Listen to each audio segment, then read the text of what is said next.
David vai fazer o preparo. Boa noite.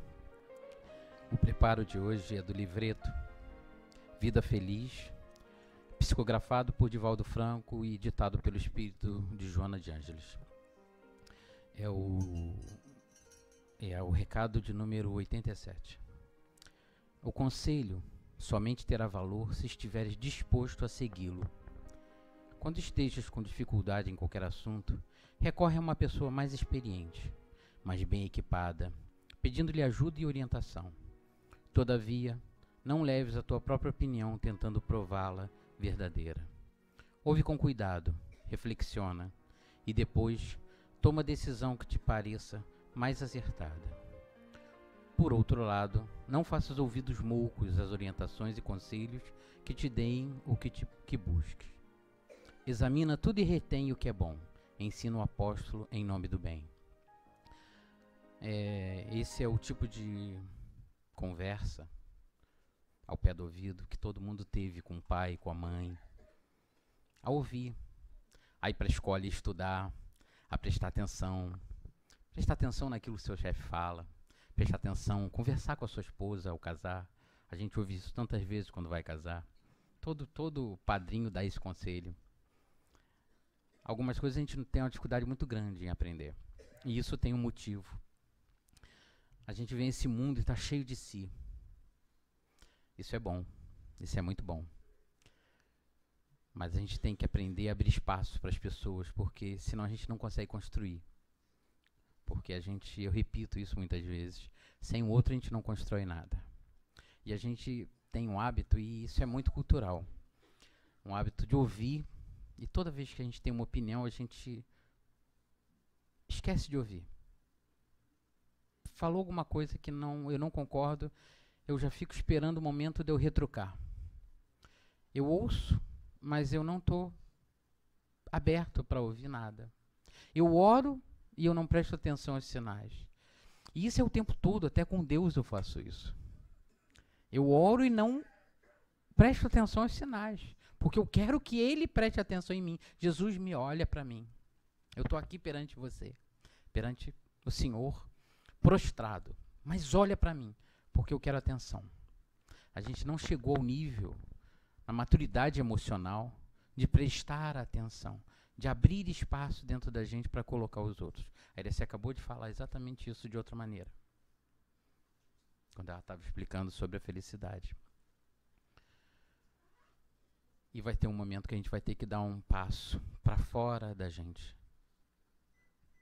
excêntrico, um passo para fora, para que dentro da gente tenha esse silêncio, e esse silêncio possa ser fértil. Esse escutar possa ser fértil o suficiente para ele se transformar numa ação que construa. Queridos, se a gente puder fazer isso, qualquer palestra, qualquer conselho, qualquer piscar de olhos, qualquer momento da tua vida vai ser fértil. Boa palestra a todos, boa noite. Jesus, amoroso Mestre, que nos envolve nesta noite de hoje, onde aqui nos recostamos nos teus ombros para descansarmos, repousarmos, sentirmos a leveza das suas mãos e aprendermos sobre os seus ensinamentos através das palavras do nosso amigo querido Sérgio Breves, que aqui vem inspirado pela nossa mentora Joana de Ângeles, que possamos absorver todos os ensinos desta noite, graças a Deus.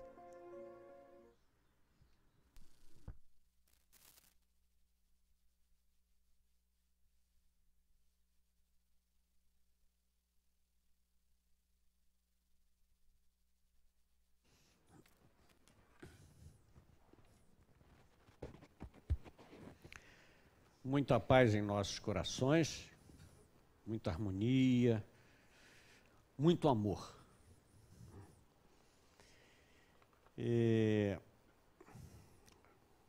Falando em amor, gostaria de que hoje nós começássemos o nosso bate-papo lendo um soneto. Eu vou ler porque eu não gosto de tentar decorar as coisas, né? Então eu vou ler e em cima disso nós vamos conversar até as 10:50. Entendi o recado. Manda quem pode e obedece quem tem juízo. Aprendi isso quando eu servi o exército, né?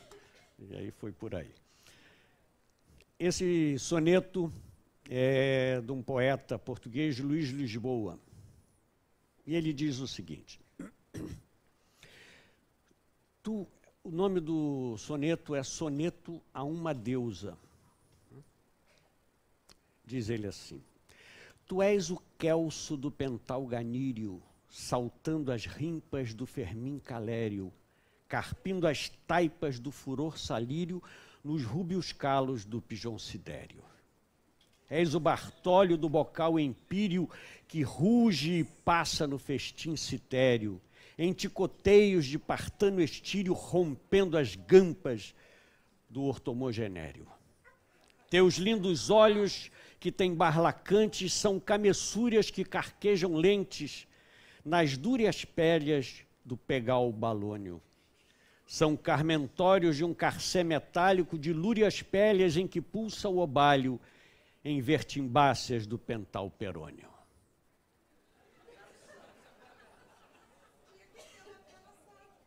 É sério? É sério. Eu não estou nem rindo de tão profundo que é isso aqui. Não é? Luís Lisboa, poeta pré-camoniano. O que é isso aqui? Isso foi uma crítica, um soneto, que ele fez a essa questão do poema de forma rígida e fixa, né? Então ele mostrou que aquele monte de voltas de palavras difíceis, às vezes, não traduzia nada, né? Realmente é um soneto, né? Mas que ele traz exatamente a dificuldade, né, de nós entendermos, às vezes, uma coisa que poderia ser muito simples, bonita, não é? Por que nós começamos falando esse soneto, né? Deve ter eu já briguei demais aqui com esse fio, ele vai ficar aqui na frente mesmo. Deve ter uma finalidade para nós termos falado esse poema, esse soneto.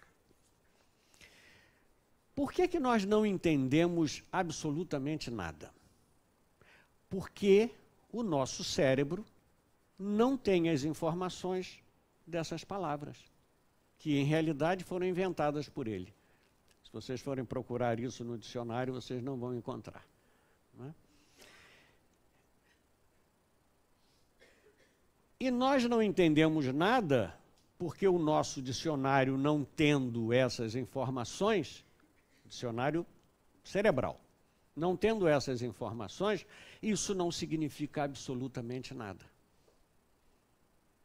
Como se eu falasse aqui um poema muito bonito, com nexo em japonês, eu acho que poucas pessoas iriam entender também. O nosso cérebro, que vem sendo pesquisado, estudado, esmiuçado nos últimos 20 anos, não é? A neurociência tem dado passos imensos no entendimento do que é o cérebro e na ligação do cérebro com as nossas emoções, não é? Ainda caminha a passos muito lentos para conseguir entender como é que se formam as emoções, onde é que está a sede dessas emoções, como é que elas aparecem dentro de nós. Simplesmente, a dificuldade está em entender que quem tem a emoção, que quem vivencia essa emoção não é o cérebro, é a alma. Só que para a ciência do 2 mais 2, né, não existe o espírito. Essa possibilidade não passa pela cabeça de uma boa parte de cientistas materialistas. Nós vamos conseguir entender isso quando o espírito for uma realidade para a ciência. Então, nós começamos a nos perguntar, né, tomando por base a questão da ciência, onde é que no cérebro estão contidas as nossas emoções?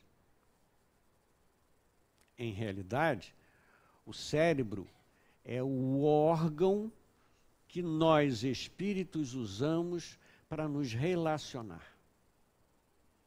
E da mesma forma que existe uma área no cérebro, com o dicionário das palavras em português, das palavras em inglês, porque nós temos vários dicionários, não é? Quem fala outras línguas tem vários dicionários em áreas cerebrais. Só que isso não é uma propriedade do cérebro, é uma propriedade do espírito. O cérebro é a ferramenta que nós temos para nos comunicarmos. É o cérebro que vai ouvir o espírito e colocar em prática fisicamente, né, direcionando o nosso corpo. Mas hoje qual é o tema? Emoção e sentimento. Pois é, onde é que fica isso? Quem é que sente? Quem é que se emociona? Quem é que ama? Quem é que odeia? Quem é que entra em depressão? O corpo sofre essas consequências, ou goza dessas consequências. Mas quem sente, quem vivencia, somos nós, espíritos, é a alma. É a alma que consegue colocar para dentro de si essas experiências. Então, hoje, não é, a nossa conversa em termos de emoções e sentimentos passa por uma questão de entendimento dessa ligação da alma com o corpo. E o quanto o corpo, porque nós estamos encarnados, né, nós pegamos da experiência externa para colocar para dentro esses valores. Agora mesmo nós estávamos conversando, né, fazendo uma gravação. Pode ser revelado isso? Pode, né? Claro. Ah, tá. Tem que contar propaganda, né? Toda vez que eu falo em propaganda, eu me lembro da Neide Aparecida, aquela Tonelux. E não, eu estou velho, eu sou, né? O pessoal mais novo não tem a menor ideia de quem seja, né, a Neide Aparecida, né? Quem riu aí está mais ou menos regulando a idade, né? Nós estávamos conversando sobre como é que a gente faz essa mudança, porque nós estamos aqui hoje com uma finalidade. Ninguém veio aqui hoje simplesmente porque não tinha o que fazer, então eu vou lá, no Seja, não é? A novela não está muito interessante, então talvez lá tenha uma conversa melhor. Ninguém veio aqui à toa. Nós estamos aqui em busca de alguma coisa, em busca de uma melhora, de um lenitivo, de um carinho, de um ombro amigo. Né? Essa absorção, esse contato, não é, é o que vai fazer com que a gente vá se mudando, se transformando, normalmente para melhor. Né? Então, vamos ver essa relação de espírito e corpo. Quando nós nos aborrecemos, quem se aborrece é a alma. Mas ela aciona a parte cerebral. Quando eu aciono, eu, espírito, me aborreço, sinto raiva, eu aciono a parte cerebral, isso vai desencadear, não é, um caminho imenso de neurotransmissores. Não vai ter prova depois da palestra, não. Então, não precisam estar decorando nomes, é só entender a questão. Quando eu me aborreço, eu, espírito, comunico isso ao cérebro. O cérebro, que é burro, o nosso cérebro é burrinho, ele acredita no que nós falamos para ele. Mas ele acreditando, ele fabrica determinados elementos bioquímicos que vão exatamente dar uma sensação física. Se eu me aborreço, eu aciono uma série de glândulas endócrinas, isso vai chegar imediatamente lá na suprarrenal e a suprarrenal vai descarregar na corrente sanguínea cortisol, adrenalina, noradrenalina, e aí nós ficamos igual um gato assustado, arrepiado. Eu me irrito uma vez, duas, três, e o interessante é que a gente vem se irritando há milhares de anos. Milhares de anos. E o corpo se vicia nessa bioquímica. Nós não somos viciados em raiva. Nós somos viciados na bioquímica que o cérebro produz quando eu digo para ele, o corpo e o cérebro, que eu estou com raiva. Eu, espírito. Então eu sou viciado na bioquímica que o cérebro produz. E como o corpo pede isso, inconscientemente eu busco um processo de raiva.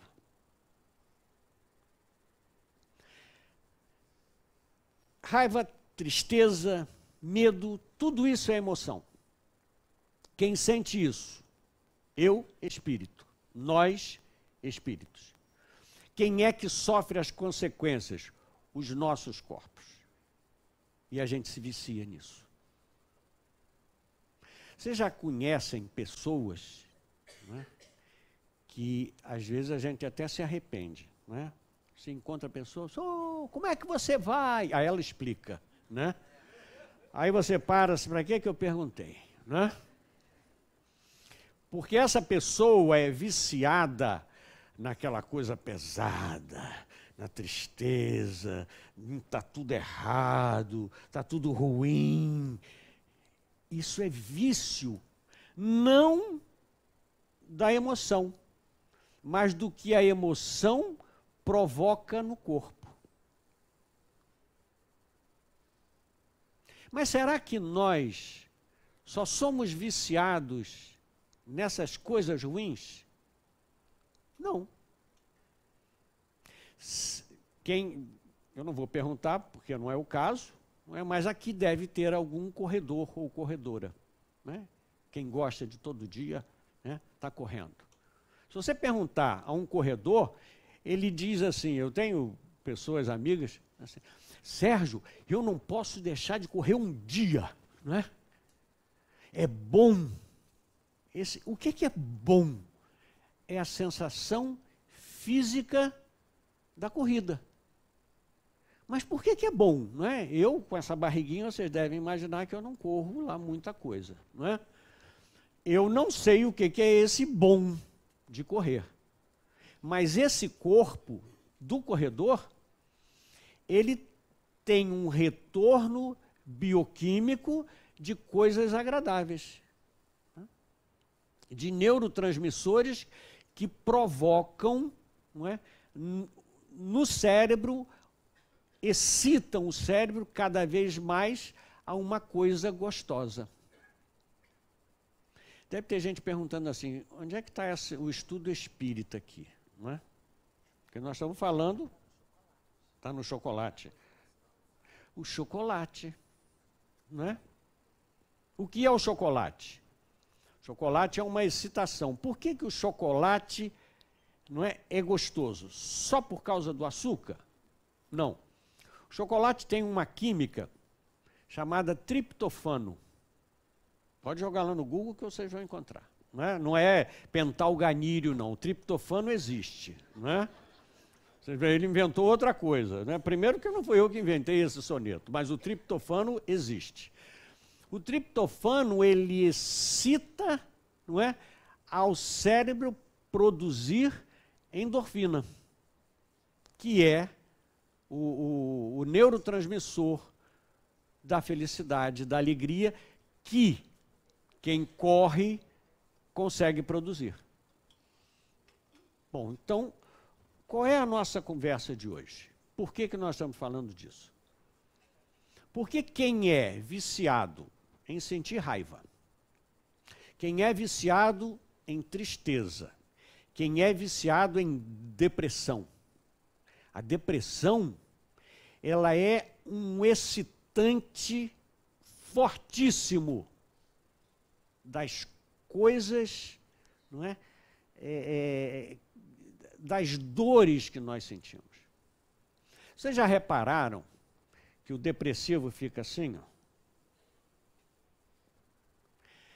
A gente não vai fazer esse exercício até porque não tem tempo, né? Mas se nós ficarmos aqui assim, daqui a 10 minutos, eu só vou pensar em coisa ruim. Eu só vou pensar em situações de dor, de desavença, de briga, porque essa posição aqui excita o cérebro a esse tipo de produção bioquímica. Se vocês quiserem experimentar um dia, né, sentem em casa assim e fiquem assim. Pode contar 10 minutos. Vem a briga com o marido, quem é mulher vai... Mulher então, não é? Gente, precisa entender, peraí, deixa eu falar, porque senão daqui a pouco a gente sai apanhando daqui, não é? É porque o homem que fica assim, né, ele só vai pensar na batida de carro, né, no futebol que ele perdeu, e ele vai ficar preso naquilo ali, assim. Porque o homem tem gaveta, ele vai ficar pensando numa coisa só. A mulher é um armário sem divisão, então ela vai ficar assim, ela vai começar do chinelo, da sandália que comprou e o marido não viu, e aí vai passar pela festa que ela foi com ele, e também ela foi toda arrumada, ele foi de chinelo de dedo.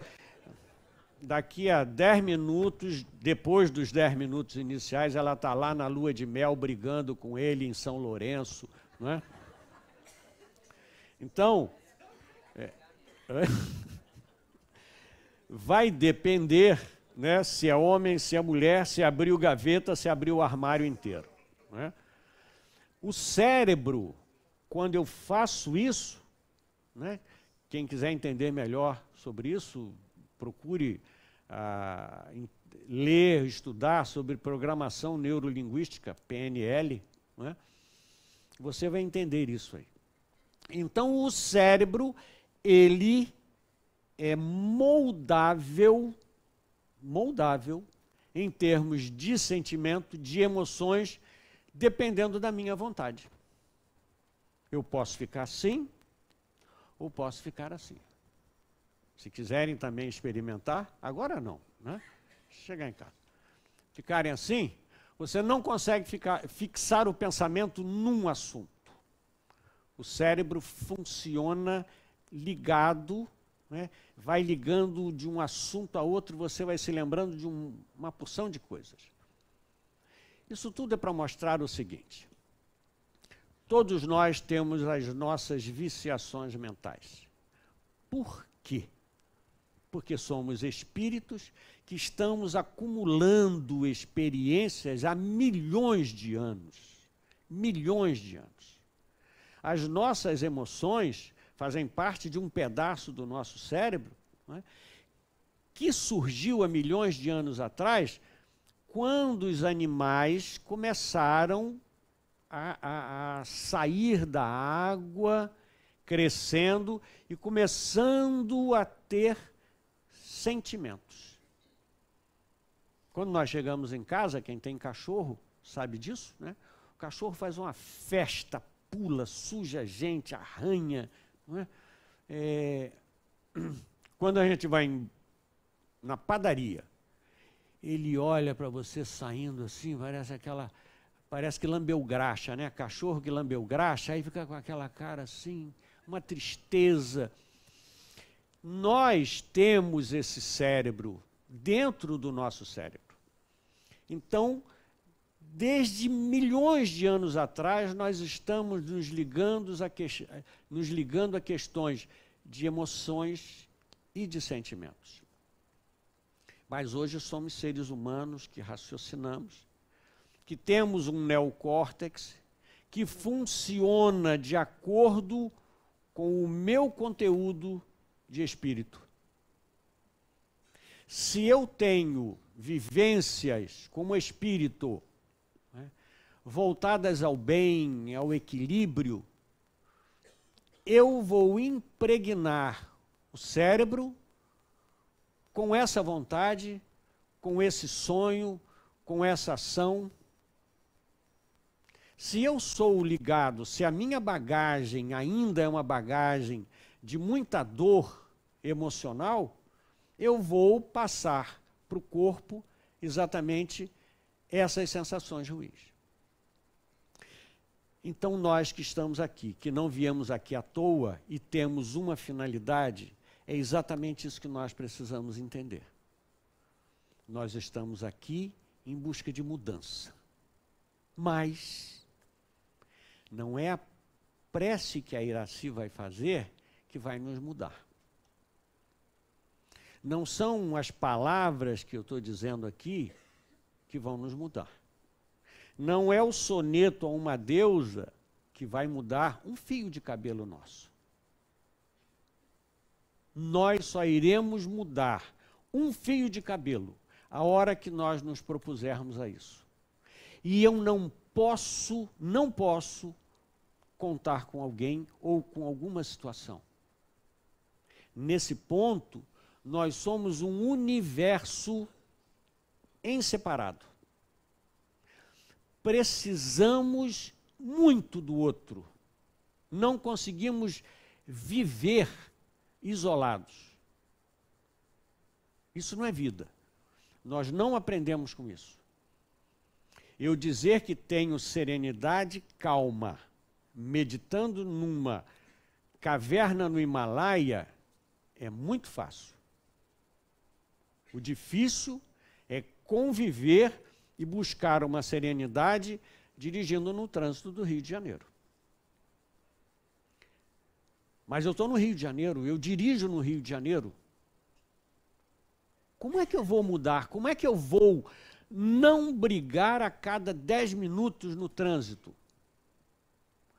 Quando eu traço para mim que eu vou ser diferente. Nós estávamos ainda agora conversando, Iraci perguntou, mas isso é fácil, Sérgio? Eu falei, não, é difícil toda a vida. Mas só vai acontecer se eu quiser. Se eu continuar viciado, né, vamos voltar lá na questão da bioquímica. Se eu quiser continuar viciado nas sensações que eu sinto quando estou com raiva, eu tenho um prato cheio no trânsito. Então, só que eu saio, não quero mudar em nada e continuo fazendo a mesma coisa. Mas nós queremos nos mudar. Então, depende de nós. É difícil, mas a gente pode fazer. De que forma? Não é? Como é que nós aprendemos a dirigir? Quem dirige? Sentando a primeira vez, à frente de um volante, olhando aquele monte de pedal, monte de reloginho, né? e saindo apavorado com o instrutor do lado, né, naquela velocidade estupenda de 20 por hora, né, tenso, tirando suco de volante, né, você aperta tanto o volante que escorre assim. Né, e aí, na segunda aula, terceira, quarta, quinta, décima, 2 anos depois que você já tirou carteira, você está dirigindo. Qual foi a mudança? A prática. Simplesmente a prática. Mas eu só fui dirigir no momento em que eu quis ir dirigir. No momento em que eu me matriculei numa escola, assisti às aulas, ou seja, um esforço meu. Eu preciso dar o primeiro passo. Eu preciso me esforçar. Nós precisamos nos esforçar para executar a nossa mudança, a nossa transformação. O passe aqui no centro é fundamental. A prece é fundamental. Esse convívio é fundamental. O estudo é fundamental. Mas se eu não quiser, eu passo por tudo isso e não mudo um fio de cabelo. Vai depender da minha vontade realmente de mudar.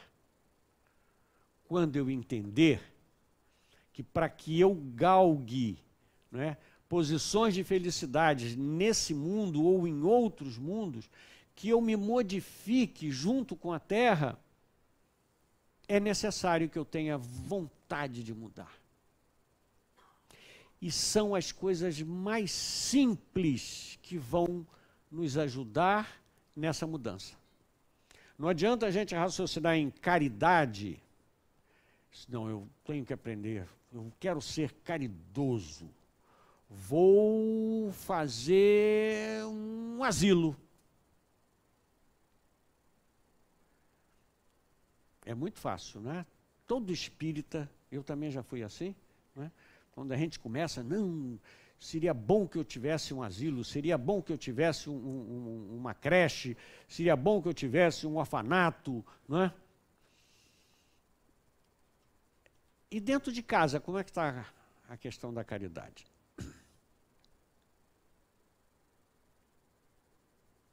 Não estou perdido, não é só para cada um pensar nisso. Né? Ele se perdeu. Não, não me perdi, não. É para quando eu perguntei assim, e dentro de casa, como é que está a caridade? Aí eu calei a boca para a gente pensar, e dentro de casa, como é que está a caridade? Aquela mulher complicada,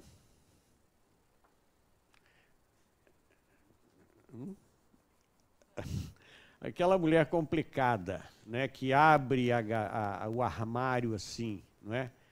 E tira uma reclamação e que a gente já conhece, não é? Aí você para assim, de novo, meu Deus do céu. Não é? Aquele marido que chega com aquele papo do trabalho que você já conhece, aí você olha assim, meu Deus do céu, ele não muda o disco, né? A gaveta, né? O homem tem gaveta, ele vai falar sempre a mesma coisa. Não é? É com essa pessoa que nós precisamos começar a exercitar a nossa mudança. Porque é difícil toda a vida. Nós trabalhamos exatamente com saúde mental. E você, às vezes, pega um paciente que faz terapia há 6, 7 anos. Toda semana ele reclama da mesma coisa.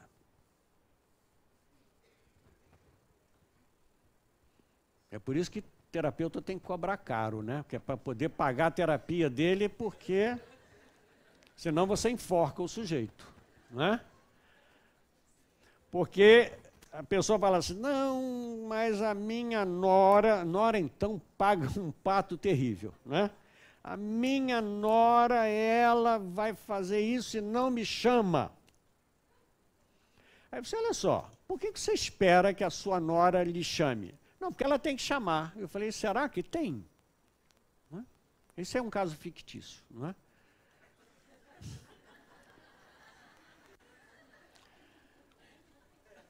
Por que que tem que chamar?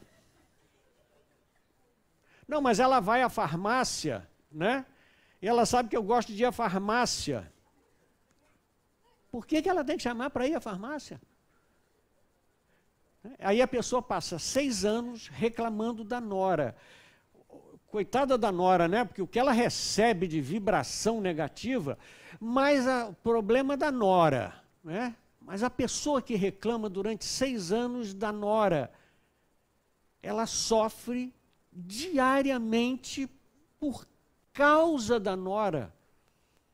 Ela está colocando nas mãos da nora, não é, a sua felicidade. Eu estou proibido, minha esposa me proibiu de dar uns determinados exemplos. Ela você já está cansando esse negócio de pasta de dente, toalha molhada. Eu estou aqui procurando uma coisa mais importante, mas está difícil de encontrar, não é? Porque são essas coisas mínimas que fazem com que a gente sofra. Como é que eu mudo isso? Fazendo diferente uma primeira vez. Você me autoriza a falar da toalha? Autoriza? Ela está aqui. Ela riu, eu vou achar que esse riso dela me autorizou, não é? Eu já devo ter falado isso aqui, né? Porque é uma coisa tão comum e é um desgaste. Gente, quem passa por essa situação entende o que eu estou falando, né? O camarada sai do banheiro e larga a toalha molhada em cima da cama. Tem 5, 6 anos, 10 anos de casado, né? Aí a mulher pega, reclama, fala, briga. Tem razão, não é que não tenha. Não é que não tem razão. Tem razão, não é? Camarada, por que ele não sai e não pendura? Não é? Vai lá e pendura a toalha molhada. Mas ele, por alguma dificuldade masculina, porque o homem tem uma dificuldade incrível, o cérebro é cheio musculoso, não é? O cérebro musculoso, então é rígido, né? Ele deixa a toalha molhada em cima da cama. Aí a esposa pega a toalha, fala, reclama, brigam, se desentendem, e ela vai e pendura a toalha.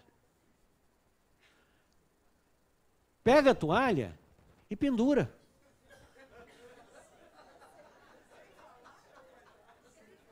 Porque se vai pegar e pendurar, não precisa o intervalo da briga. Eu não estou defendendo o homem ou mulher, só estou usando um exemplo, não é? E é da mesma forma que o camarada que pega, chega do futebol, não é? Com aquela roupa suada, não é? E larga. Não é que esteja certo largar a toalha, não é isso. Não estamos. Eu estou pegando um exemplo bem simples para mostrar que a gente sofre terrivelmente com coisas pequeninas. Mas sabe por que disso? Porque nós estamos viciados na sensação da briga por causa da toalha. O objeto não é mais a toalha. Porque se o marido, de repente, sai e pendura a toalha, a mulher vai falar assim, opa,